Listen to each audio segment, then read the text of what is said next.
RNAi is like really, really incredible. No, RNA cannot really chew, but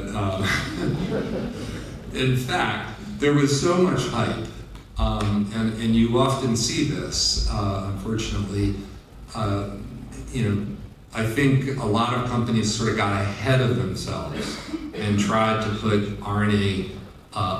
RNAi-based medicine into the clinic a little bit too early. And so, Andy Fire and I were really very lucky because this is a hype curve, and you can see the hype went up and up and up and up. And by 2006, it was right at its peak, and the Nobel Prize was awarded. And then, of course, all the drugs failed. It was a disaster. Nothing worked. Gradually, things have turned around and come back.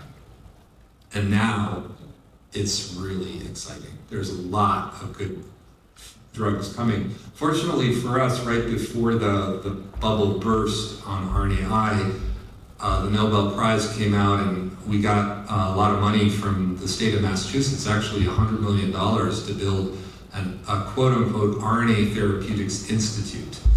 And I wanted to call it RNA biology, but the dean said, we'll get more money if we call it RNA Therapeutics. And I said, but there are no RNA Therapeutics. And he said, it doesn't matter.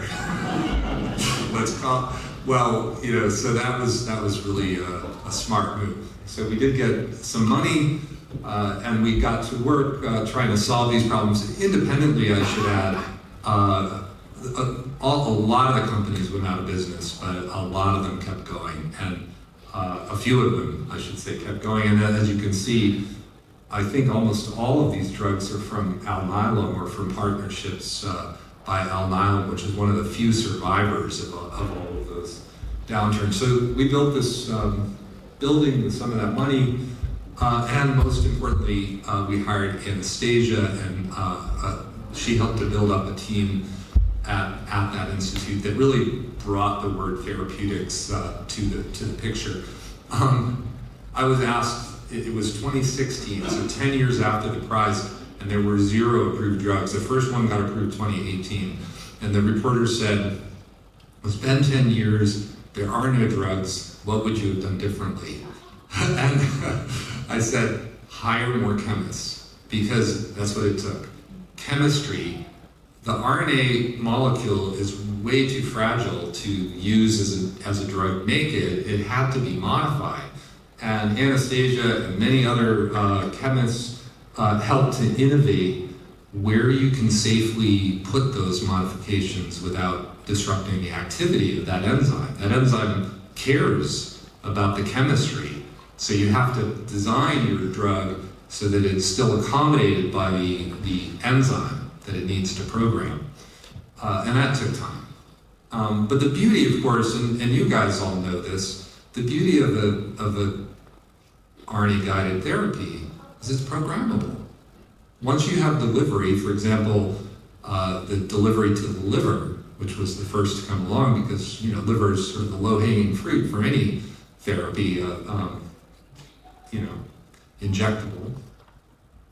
Once you have delivery, you can easily change the drug, right? You just reprogram your device and it'll make you a new oligonucleotide. And they're very inexpensive drugs too. These are some of the companies that have spun out from Anastasia's lab, from UMass. There's this one company, I'll just tell you a little bit more because I think it drives home the point of how safe and effective these molecules are. There's a CNS company, a skin company. Believe it or not, there's a placenta company. Can you believe that? That's how safe these drugs are. Comanche Biopharma is making a drug for pregnant women. I bet nobody in this room has ever made a drug for a pregnant woman. If you did, come talk to me later and tell me I'm wrong. Melissa Moore, former RNA, she was co-founder of the UMass RNA Therapeutics Institute. She was my colleague at the time, but then she went to Moderna, and she actually did help make the mRNA vaccine at Moderna. But about 17 years ago, she had preeclampsia. So she was in the hospital, at her hospital bed, And Anant Karmanchi came in to see her at MGH and started explaining to her what's wrong with her. And she said, no, I'm a scientist, tell me what's really going on. And so he gave her the whole story. There's a gene that's overexpressed in the placenta. It's a form of the VEGF receptor that's soluble. It's called soluble S-FLT1. The placenta in preeclamptic women makes way more of this soluble form than is normal, and it induces the ischemic conditions, or the ischemic conditions in that placenta induce this overexpression. The baby is fine, but the mother is in a hypertensive state, going to go into organ failure, could die at any moment. So it's a horrible situation for the mother because her own health is at risk, and if she carries that baby too long, she's risking her life, even though the baby's pretty much fine. So they were chatting at the bedside, and Melissa said, I think I know how we can treat this disease. Well, she had this insight. Oh, well, you guys know what preeclampsia is, I'm sure. It's a condition of pregnancy that in the third world is a major cause of maternal mortality.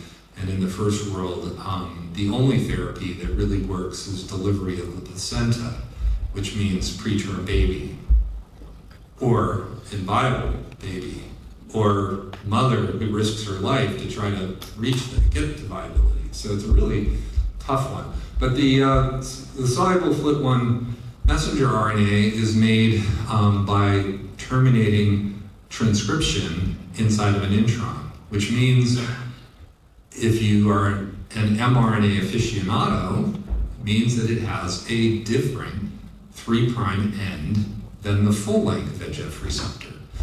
So Melissa, while she was lying there on the bed in her hospital, realized that because I didn't tell you this, but RNA interference only works on the mature mRNA. That's what these guided search mechanisms are looking only at the mature mRNA in most of our somatic cells. In the germline, they do some other tricks. They are nuclear as well. And there may even be some nuclear functions in the soma. I don't want to say that that's not going on. But the beauty of this is that because those mRNAs are different, we can make an siRNA that only targets the disease-causing message. And that was Melissa's realization. She came back to UMass and said, Anastasia, can you make me some siRNAs targeting, we call them small interfering, or siRNAs, targeting the S-FLT1 alternative 3' UTRs. They did. They made a drug that's a mixture, and then we tried to raise money. We went to everyone. We tried, I don't know if we talked to you, Paul. We talked to almost everyone. We even talked to the Sacklers at Purdue Pharma. We were talking to everyone. They weren't in trouble yet. But nobody wanted to touch it. Literally nobody. And while that drug was sitting on the shelf, we were able to launch Atalanta because Atalanta had beautiful brain delivery, and another breakthrough from Anastasia's lab. I won't go into it. But we can deliver to every neuron in the brain. The brain is actually solved now. In terms of siRNA drugs, there's some good ones coming for the brain. And it keeps getting better. But we couldn't raise money for this until after until after inclisiran was in 14,000 patients. This is a cholesterol-lowering siRNA that was approved a few years ago. And Novartis acquired the medicines company, which in collaboration with Alnylam had brought this siRNA therapy for cholesterol lowering into the clinic. And they had shown incredible safety data in their clinical trial and 6 months duration of effect from a single dose. So sub-Q delivery, 6 months of effective knockdown, and LDL levels that were about 50% lower than what could be achieved on statins. So this was an incredibly successful trial. And we were able to, because of that Novartis acquisition, we were able to recruit the clinical development team that brought in Clozarine. And they were like, they didn't need to make more money because they just made $9 billion. They were like, let's take on a real challenge, let's help pregnant women and babies. And so they decided to do this. And today, that drug is going into pregnant women, not this way, but it's sub-Q. They could have done IV, but they decided to do sub-Q, and they're going into phase 2 in pregnant women this year. But one of the reasons they did sub-Q is a lot of the funding for this came from the Gates Foundation, because this is a killer for women in the third world. And they wanted to have like an EpiPen type drug that could, because you don't even need to refrigerate an siRNA, they'll sit on the shelf for a year or more without losing any efficacy.